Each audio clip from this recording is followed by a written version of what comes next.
जी हाँ, बहुत लोग चिढ़ रहे थे कि रजा गराफी सऊदी अरब को कोस रहा है, अरब देशों को कोस रहा है। लानत हो ऐसी बात बोलने वालों पर, क्योंकि आज ऐसे लोग अपनी ही सोच पर थूकेंगे। सऊदी अरब ने पता है क्या किया है?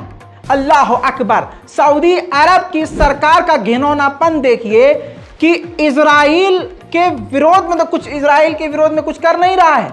खुद सऊदी अरब से पूरी दुनिया के मुसलमानों को क्या क्या उम्मीद है।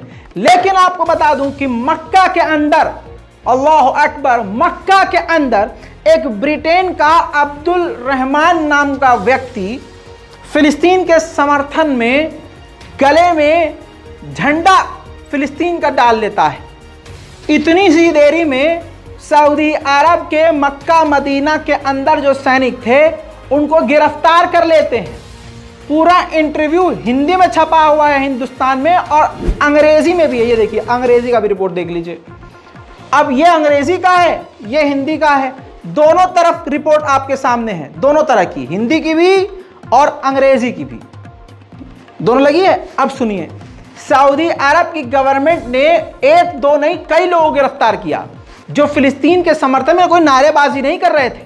सोचिए, सिर्फ फिलिस्तीन का झंडा पहना था, इस पर सऊदी अरब की सेना ने अब्दुल रहमान को गिरफ्तार किया जो ब्रिटेन के रहने वाले थे, और वो उम्रा के लिए गए थे, और कई घंटों तक पूछताछ की गई।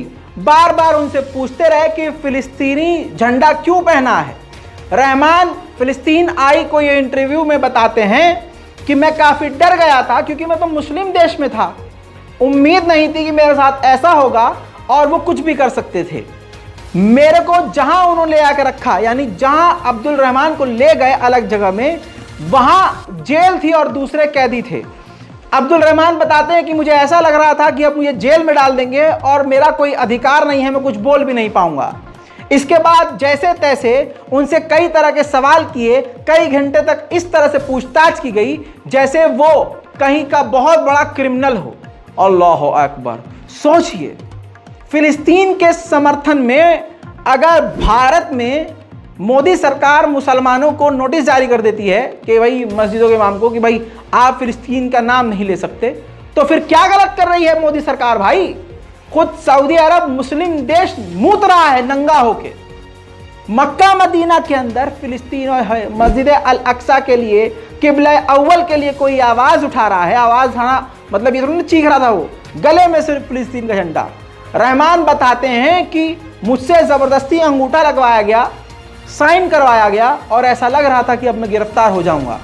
कई घंटों के बाद पूछताछ करने के बाद रिलीज सिग्नेचर पे साइन करवा के मुझे वहां से भगाया गया। और ऐसा सिर्फ मेरे साथ नहीं हुआ, कई लोगों को रोका गया, कई लोगों से पूछताछ की गई। फिलिस्तीन के समर्थकों को अपराधी की नज़र से देखा जा रहा है। लानत है ऐसे लोगों पर जो अभी भी सऊदी अरब की सरकार को जिंदाबाद जिंदाबाद बोलते हैं। 133 मिलियन डॉलर सऊदी अरब ने इकट्ठा कर लिए हैं नौटंकी ने।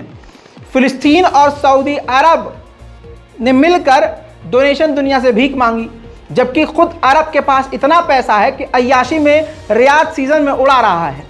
लेकिन फिलिस्तीन के नाम पर वो दुनिया से पैसा इकट्ठा कर रहा है, ये अलग ही बात है। लेकिन फिर भी 133 मिलियन से ज्यादा पैसा इकट्ठा हो गया है। अमेरिका के राष्ट्रपति बाइडेन ने कतर के अमीर पर प्रेशर बनाया, उनको समझाया, लोड डाला कि ज्यादा से ज्यादा, जल्द से जल्द हमास के लोगों से हमारे कैदियों को, इजराइल के कैदियों को रिहा करवाएं। नेतन्याहू को न जाने किसने पिन मारी है और क्या समझाया है कि नेतन्याहू के सुर में हल्की सी नरमी पैदा हुई है। नेतन्याहू ने हिंट दिया है कि जंग के बाद इजराइल की सेना गाजा में नहीं रुकेगी, लेकिन यह बात क्लियर है कि अंतर्राष्ट्रीय यानी जो पीस कीपिंग मिलिट्री है वो तैनात होगी। सारे अस्पतालों को गंदी नज़र से इजराइल देख ही रहा है, क्योंकि वो चाहता है कि हम यहाँ बम मारें तो यहाँ के लोग मर जाएं, और जो घायल हैं वो अस्पताल में जाए तो उनको इलाज न मिले, वो वहाँ मर जाएं।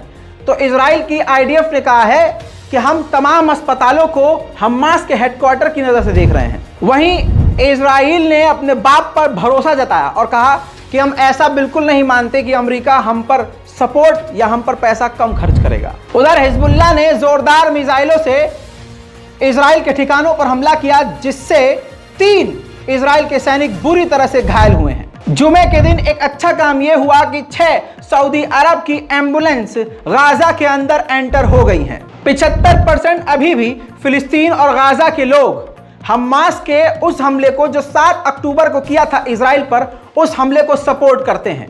इसी वजह से तो इजराइल चिढ़ रहा है। वहीं ट्विटर के मालिक एलन मस्क पर व्हाइट हाउस भड़क गया है, क्योंकि जो सच बोलता है अमेरिका इजराइल से चिढ़ जाता है। ट्विटर ने यानी एलन मस्क ने जो बात बोली कि इजराइल ऐसा ऐसा कर रहा है और हमास और क्रिएट कर रहा है, इस पर भड़क गया है व्हाइट हाउस। और व्हाइट हाउस ने कहा कि यहूदियों के खिलाफ जो फेक न्यूज़ फैला रहा है एलन मस्क, ये बर्दाश्त के काबिल नहीं है। कहानी और भी चेंज होने वाली है। ब्रिटेन के नए विदेश मंत्री बहुत जल्द इजराइल पहुंचने वाले हैं। फिलहाल लौटूंगा थोड़ी देर में और भी बड़ी जानकारियों के साथ। तब तक के लिए जय हिंद।